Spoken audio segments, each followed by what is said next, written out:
Quem é que vai num jogo do Corinthians e mostra um dedo do meio para um estádio com milhares de brasileiros e brasileiras ali e depois ainda liga para a empresa, para o jornal O Estado de São Paulo e diz: mande embora quem bateu esta foto, uma foto para ganhar prêmio? Amigos, que prazer estar aqui. O vídeo tá imperdível. Thiago Pavinato humilhou os argumentos fracos do esquerdista Carlos Tramontina num podcast.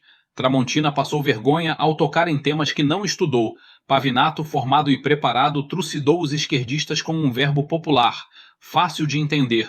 Qualquer um com 2 neurônios vai curtir. Bora assistir.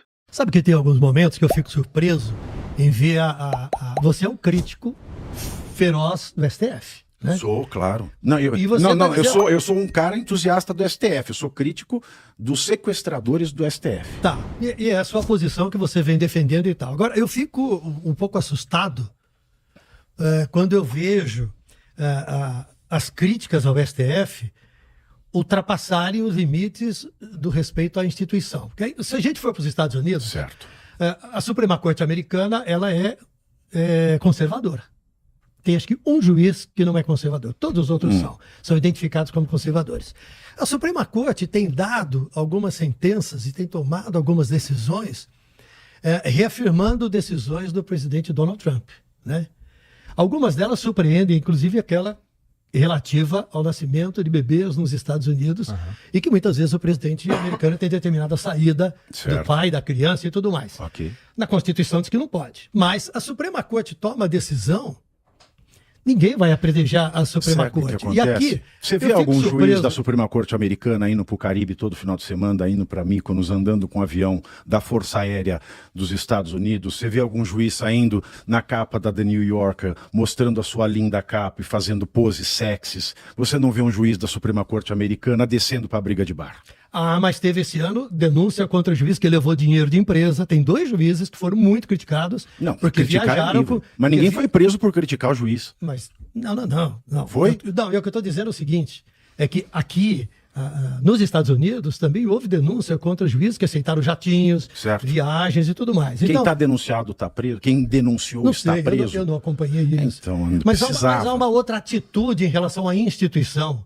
Porque nós passaremos e os presidentes também, mas a instituição vai ficar. Exato. E ela também já foi criticada antes. Mas hoje, a virulência e a agressividade contra a instituição, eu fico olhando e falo assim, bom, se nós começarmos a destruir as instituições, mas não somos nós. Vai sobrar o caos. Quem está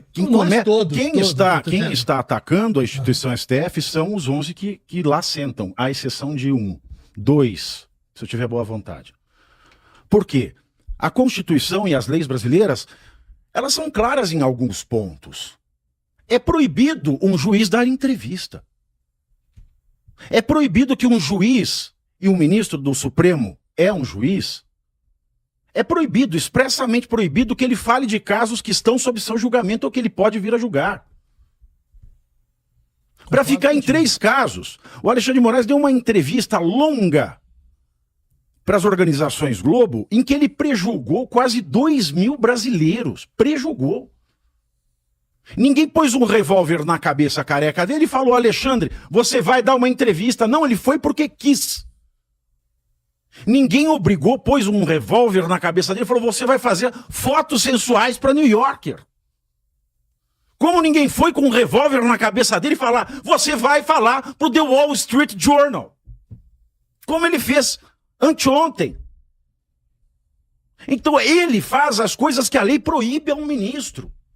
E quando a pessoa que é incumbida de manter a institucionalidade desse órgão, que é o mais importante do Poder Judiciário, e ele não o faz, quem está ferindo de morte a instituição é o ministro. E daí vem a virulência, porque um ministro não pode descer para a briga de bar. Quem já viu a foto do professor Moreira Alves no jornal? Nunca se viu. Nunca se viu. Quem é que vai num jogo do Corinthians e mostra um dedo do meio para um estádio com milhares de brasileiros e brasileiras ali e depois ainda liga para a empresa, para o jornal O Estado de São Paulo e diz: mande embora quem bateu esta foto, uma foto para ganhar prêmio? Este homem, ele destruiu o Supremo Tribunal Federal. E às vezes, porque a gente ergue um tom de voz, parece que a gente é virulento. Mas não tem grito de uma multidão que seja mais poderoso que uma caneta de ministro do STF no Brasil. E sempre foi assim. Você pega os trabalhos da Constituinte de 88 e os lê. O poder do Supremo, com uma Constituição deste tamanho, é imenso. Um dedo do meio de um juiz do Supremo mostra que aquilo não pode continuar ali. Que qualquer opinião... Porque o povo brasileiro é um povo sem educação formal. E o Brasil, o Estado brasileiro, assumiu o compromisso de educar, de dar educação para o povo, mas não dá. Uhum. Então o que a gente vai esperar de pessoas simples? Porque o brasileiro é um povo simples. Quando você fica com raiva e você não sabe como se expressar, você fica com raiva. Fala palavrão. Ô, Pavinato, Mas isso, ele como juiz supremo, e ele mostrar falou o dedo que- do meio. ele falou na entrevista para o Washington Post que não vai mudar um milímetro do comportamento dele. Né? Você veja. Ele E está falando de um caso que ainda está acontecendo. E ele disse que as provas serão olhadas, tudo vai ser analisado, foram ouvidos 179 depoimentos e que tudo está sendo feito de acordo com a lei. Veja né? o depoimento do Cid. Quando ele fala, quero lembrar aqui que o senhor, se o seu depoimento for satisfatório, nós vamos cancelar o acordo de não fazer a persecução criminal contra sua mulher, sua filha e seu pai. O que é isso? O que é isso? Como diria Maria do Rosário para um Jair Bolsonaro, o que é isso? O que a lei brasileira estipula em acordo de delação premiada? O acordo não poderá ter benefícios que ultrapassem o indivíduo do colaborador. Então a lei proíbe uma homologação de um contrato de colaboração que coloque filha, pai, esposa. E ele acha isso natural. E quando a gente faz a pergunta certa, e a lei? Por que o senhor não aplica a lei? Aí se malufa, um juiz não pode malufar e responder o que quer. Ele tem que ser objetivo. Não há Estado de Direito sem objetividade.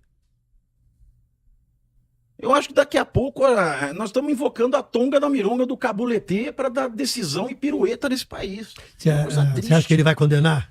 Primeiro, ele vai condenar Bolsonaro? Ele já Vai está, pedir o Bolsonaro já condenação? está condenado faz E tempo. vai condenar com a pena máxima?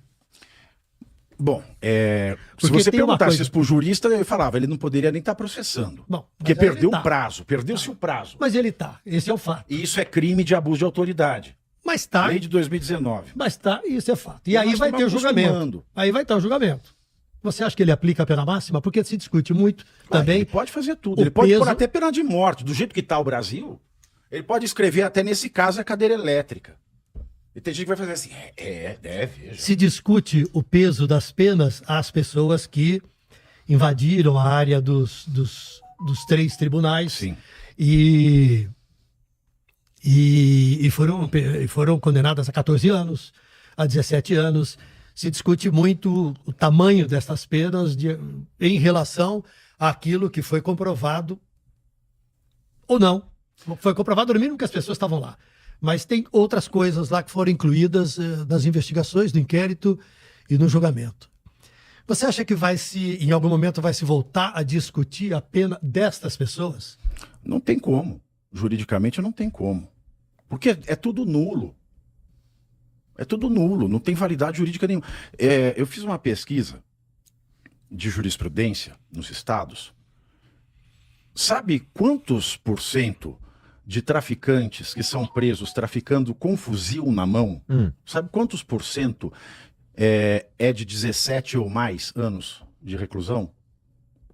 0. Todos são penas menores. Você traficar com um fuzil automático no Brasil não dá isso.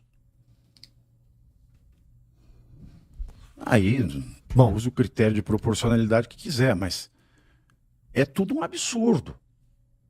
Quando o Sérgio Moro fez o que fez com o Lula, e eu passei acho que 2 anos e meio sendo chamado de comunista. Porque tu achava que ia... O Sérgio Moro, ele engendrou todo esse zeitgeist do inferno que hoje é praticado pelo Alexandre de Moraes. Aham, verdade. Só que ele não se tocou que ele não era um juiz do Supremo, ele era um juiz de primeira instância. Agora, quando esse método Moro é aplicado no Supremo, aí o caos está instaurado. E sabe o que é mais engraçado de ver? Teve uma ocasião, e esta ocasião levou o ministro Gilmar Mendes a chorar em uma sessão. O então advogado do presidente Lula, Cristiano Zanin Martins, hoje ministro do STF, da primeira turma do Alexandre de Moraes, presidente da primeira turma do Alexandre de Moraes, ele pediu uma parte porque o Moro estava atropelando uma etapa da audiência. E o Moro se virou para o Cristiano Zanin e disse o seguinte: se o senhor quer presidir a audiência, faça concurso. Isso foi um desrespeito danado a um advogado. Eu, como advogado, à época, nossa, se o juiz falasse isso para mim, ele saia ascendente da audiência e eu saia preso. Mas ele falou, isso causou comoção no STJ, etc. E há algumas semanas, o advogado do Felipe Martins, na primeira turma, pediu uma parte, porque o Alexandre estava editando trechos de uma conversa, e de fato está fazendo.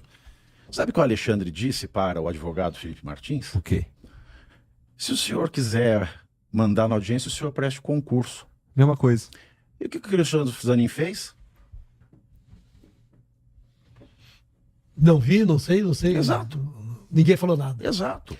Agora vem cá, Pavinato, você não enxerga a gravidade do que aconteceu e do que é chamado como tentativa de um golpe de Estado? Eu enxergo. Não, eu não enxergo como golpe de Estado. Eu enxergo como a gravidade da desinformação, mas não porque as pessoas foram levadas a dar um golpe. A gravidade de desinformação na vida das pessoas, de levá-las a acreditar que ir para Brasília num domingo de recesso, que não tem um deputado, um senador e um juiz do STF em Brasília, fosse mudar alguma coisa.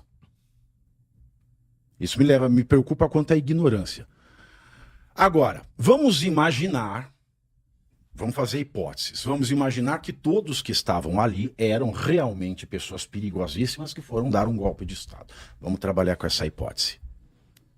Vamos considerar que todos queriam dar um golpe de Estado, queriam fuzilar e empalar o corpo nu de Alexandre de Moraes no centro da Praça dos Três Poderes.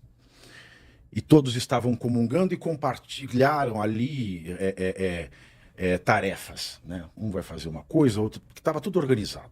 Vamos falar que realmente seria um golpe como nenhum outro. Mesmo nessa hipótese, em que todos assumem a sua vontade assassina de empalar tão nobre ministro do STF e apear o poder pelas mãos e entregar a Débora dos Santos o Ministério da Saúde e entregar ao João das Couves o Ministério da Fazenda. Considerando tudo isso, eu tenho que pensar o seguinte: ou eu sou o Estado de Direito ou eu sou o Estado de exceção. Se eu sou o Estado de Direito, eu preciso condená-los seguindo o princípio da estrita legalidade. Eu fiz isso? Não, então está errado. Ah, mas isso é muito grave. De fato, essa hipótese que eu estou considerando, ela é muito grave. Então, não há que haver uma exceção. Bom, no Estado Democrático de Direito, a exceção é prevista pela própria Constituição, que no caso é o estado de sítio ou o estado de defesa. São duas hipóteses, que tem que passar pelo Conselho da República, tem que ter aprovação do Congresso. São as únicas duas exceções previstas à vigência do direito. Ah, mas isso é tão grave, tão inimaginável, que não dava nem para prever. Então é mais fácil fuzilar, põe no paredão e fuzila, acaba com esse lenga-lenga. Porque a mesma coisa é você fuzilar. Amigos, Pavinato simplesmente deu um show de informação, esclarecimento e direito. Só não pega essa aula quem não quer. Com um português muito claro, se você gostou e curtiu esse vídeo, curta, comente e compartilhe para que este vídeo possa ser compartilhado a mais pessoas. Meu nome é Jander Pires, obrigado por você estar aqui até agora e te espero no próximo vídeo. Tchau!